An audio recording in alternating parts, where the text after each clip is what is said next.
Good morning and welcome back to Good Morning Tobago right here on Tobago Updates. As we continue this morning's conversation, we're touching a bit on the crime situation that we've seen escalated here in Tobago. And to have that conversation with me this morning, I am speaking with retired Assistant Police Commissioner William Nurse. Good morning, Mr. Nurse, and thank you for coming this morning. Good morning. Good morning. Thank you very much for having me, and to your viewer and listenership, wherever they are. Good morning. Yes, we have seen somewhat of an unprecedented hike in crime here in Tobago in regards to the frequency of these incidences in such a short space of time. What comments do you have on this crime escalation? Well, one of the negative attendants of economic prosperity is crime. And while there may be some people who may think that in Tobago there is no economic prosperity, I tend to disagree with that. So crime is one of the things that will follow you as you develop. I hold the view that while the situation in Tobago is concerning, it is not alarming. Okay. And I have confidence that it can and will be fixed. Okay. And what steps do you think should be taken from a policy level, seeing that the THA does not have control over national security, to try to deal with or to collaborate in order to help with the escalated crime situation? Let me tread very carefully here. The Tobago House of Assembly does not have matters of national security under its remit in relation to the 5th schedule of the THA Act. That's a 6th schedule matter. At the same time, the Tobago House of Assembly is the largest stakeholder on the island where crime is concerned, and anything that touches on concerns the Tobago space and affects the Tobago space, the Tobago House of Assembly must have a voice. That's one. And that is as much as I would say on that. But crime, by and large, and you know, it's dealing with, is the responsibility of the Trinidad and Tobago Police Service. If you look at leadership in crime fighting is very important. And I'm very pleased to say, with fear of no contradiction, that the senior superintendent, the newly installed senior superintendent, Mr. Kirk, is a very able person. And I have that kind of confidence in his leadership. And I believe going forward, we may see, whether gradual or drastic drop, especially in murders and so on. He has worked in the Homicide Bureau of Investigation for a very, very long time. And he's very adept in terms of homicide investigations. And I know the homicide unit here in Tobago can benefit tremendously from his experience. Now, there are 3 things that I would like to tell the police. I recommend to them. Crime fighting has, in my view, I used a 3-prong approach. 3 pillars. 1, police presence, patrols, exercises, whatever you use. Number 2, robust investigation. And let me repeat that for emphasis. Robust investigation. And the 3rd one is public education campaign. If you educate your public, there are some people who think that some things they do does not amount to a crime. And it is indeed a crime. As simple as washing a vehicle on the street is an offense. Simple. And people don't know. And therefore, the public education aspect of crime fighting will take care of that.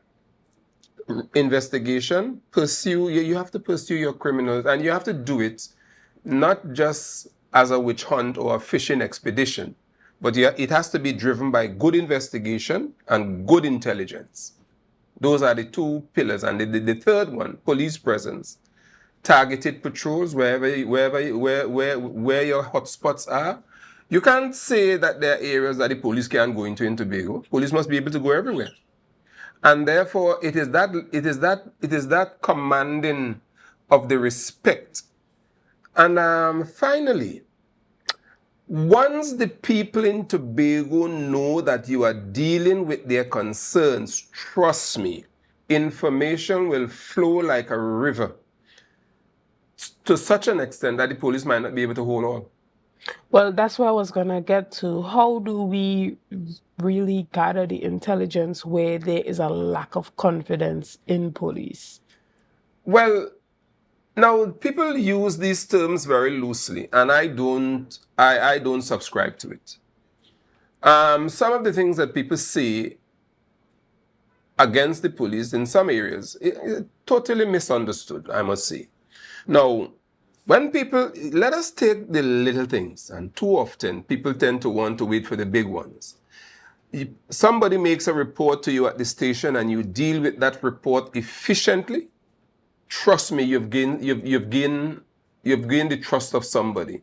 And let us say that there are 10 reports like that, and all were dealt with at that level. You have 10 people. People want to know that the police investigate their reports. There are too many reports at the station level that are not being attended to. People leave, when people come to the station and they leave, they must not leave the same way they came. And that is where the policing will begin to go back to the basic and do the simple little things, taking it from there. And now we're seeing that the criminals are even more technologically savvy. Do you think that there's a gap between the type of technologies that exist for crime fighting and what is currently being utilized within the service? Well, what I know, I retired I left the police service in September 2022. What I can tell you is this. The police service has spent a lot of money on intelligence apparatus and units within the police service, which I will not name, I will not dare to name them, that possess both the ability and the equipment to produce intelligence for police officers on the beat. That will be extraordinary. Whether they use it, I don't know. Tobago in itself is maybe a little hamstring been separated by waters. It's a standalone island, and most of these groups and units are in Trinidad.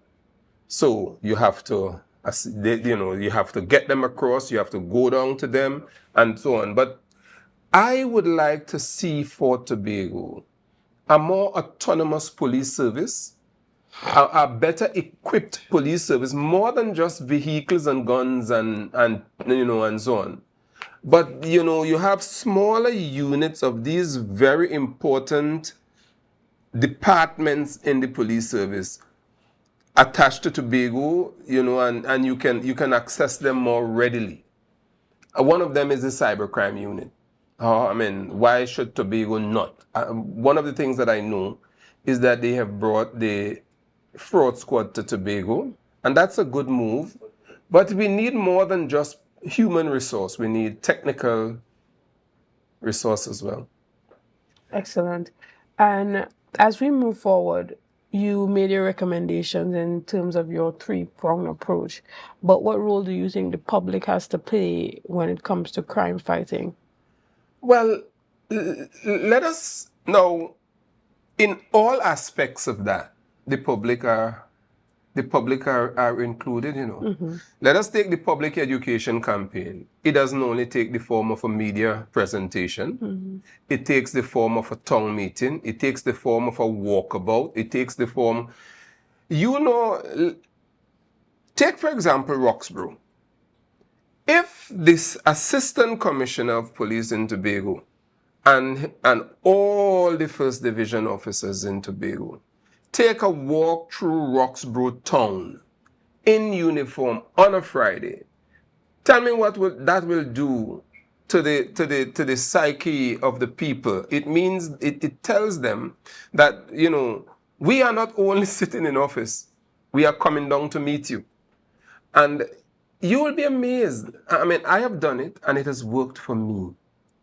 While I was here in Tobago, even as an assistant superintendent, I invited my senior super and ACP to walk with me down Scarborough Top. And people will stop your boss. Oh, listen, there's a lot of goodwill in the Tobago public for the police. A lot of goodwill. You'll be amazed how people love the police. And the police must find and harness the goodwill. Don't abuse it. Okay. And as we wrap up, you know that there's a situation happening where a Canadian blogger came to Trinidad and Tobago, and he basically filmed some content in some hotspot areas with gang members who were brandishing weapons and just talking about their affiliation to different gangs and, you know, maybe expressing some anti-government sentiments. And he was then arrested for sedition. Now, we know when we talk about sedition, we're talking about anything that comes against the government or information that can basically incite the public to want to rise up against the government or the administration of the day. Now, it's hard to pinpoint any place or point in the content that he posted that demonstrates that. Do you have any thoughts on the situation or the matter that's unfolding? I've seen snippets of it. I found a few things about it. Number one, the Canadian was very brave. He was indeed, in my opinion, wrong. And the police were right to have arrested and interviewed him. Whether they charged him or not is another issue. But once they have good reason, in accordance with Section 3, chapter of the Criminal Law Act, Chapter 1004, if they believe with unreasonable grounds that an arrestable offense has been committed, that section gives the police the right to arrest without a warrant. Now, the arrest there must not just stop there. It is the records that you keep of those arrests and what you do in the process that is important. Right? So, now, René Dumas made a statement some years ago, and he said, never you ever joke about where you live. Too many people in this country joke about Trinidad and Tobago, and they boast to the world that we are a banana republic. We are a place that does not exist. Trinidad and Tobago is indeed a real place. The laws of Trinidad and Tobago must be observed. And when visitors come here, they must observe our laws. And I must commend the police for acting so precipitously in that matter. So when you're saying you believe he is wrong, explain to us where you saw seditious content in what No, he I am posted. not saying that I saw seditious content. I am simply saying if the police believe that there was reasonable grounds and there was an infringement, a possible infringement of the Sedition Act, then the police must act.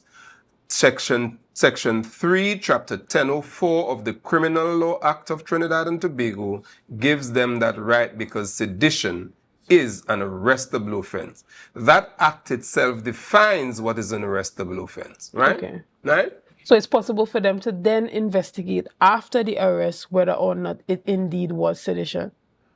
Well, there are many considerations for an arrester. An arrest can be designed to stop the continuation of a criminal act, a perceived criminal act, or a suspected criminal act. It can be designed to protect people from danger. For example, let us take a drunken man driving. You found him. That arrest will not only protect the public, but it will also protect the man from himself, being a danger to himself. Okay. And when we look at the Sedition Act, it also talks about publishing seditious content. So it doesn't necessarily have to be the publisher who said something seditious or did something. Just the publishing of the material can be seen as being covered under the Act. But can you give people a better understanding of what the Sedition Act has to do? I wish I had known beforehand that we were coming to talk about that. And if we were to take the literal meaning of sedition, right? Anybody can type in sedition and they'll get the meaning. It says sedition is an overt conduct, such as speech, organization that tend towards rebellion against the established order. Sedition often includes subversion of a constitution and incitement of discontent towards or insurrection against established authority. Now, how do you know that something is seditious? It may be by speech or publication. And if you're publishing something that is seditious, then you must expect the authorities to have a conversation with you. Right. So do you think that in a situation where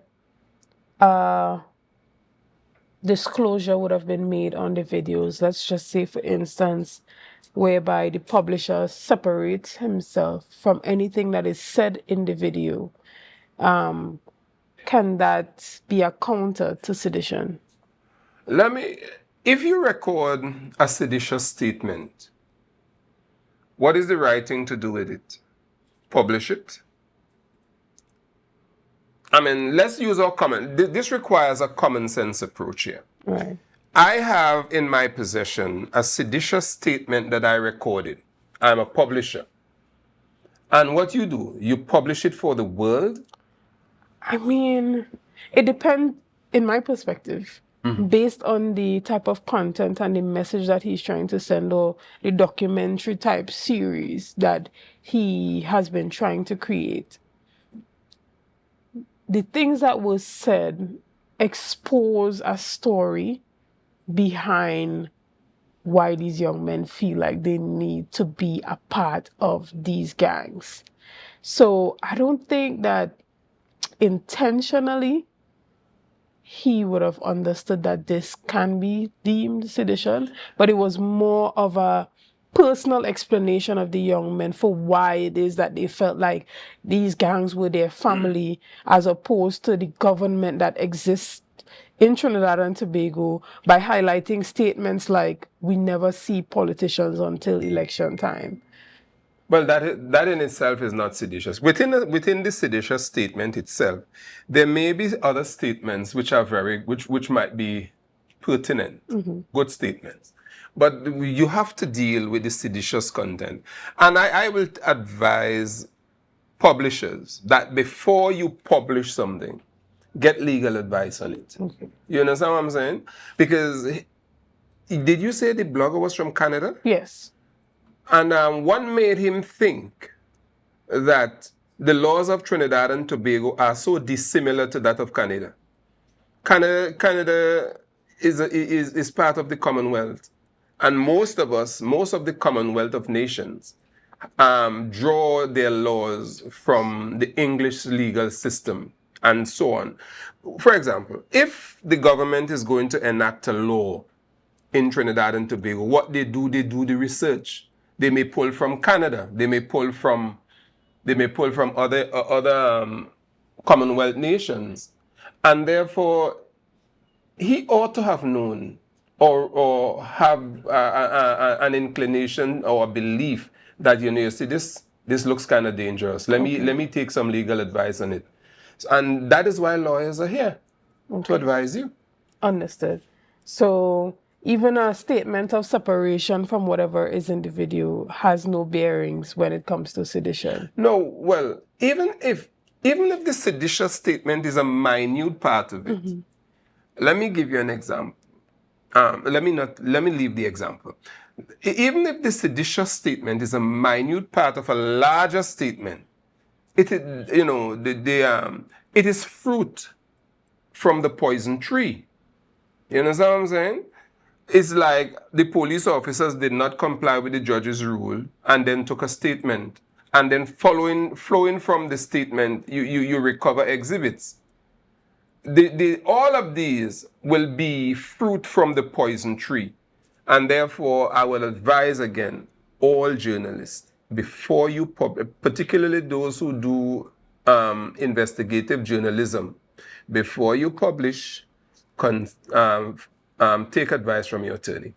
Thank you so much. We want to thank you for coming on this morning and giving us your perspective and letting us know, some of your ideas in regards to crime fighting. Again, we want to say thank you for giving us the time here to Tobago Updates. We're going to take a quick break and we'll be back right after this.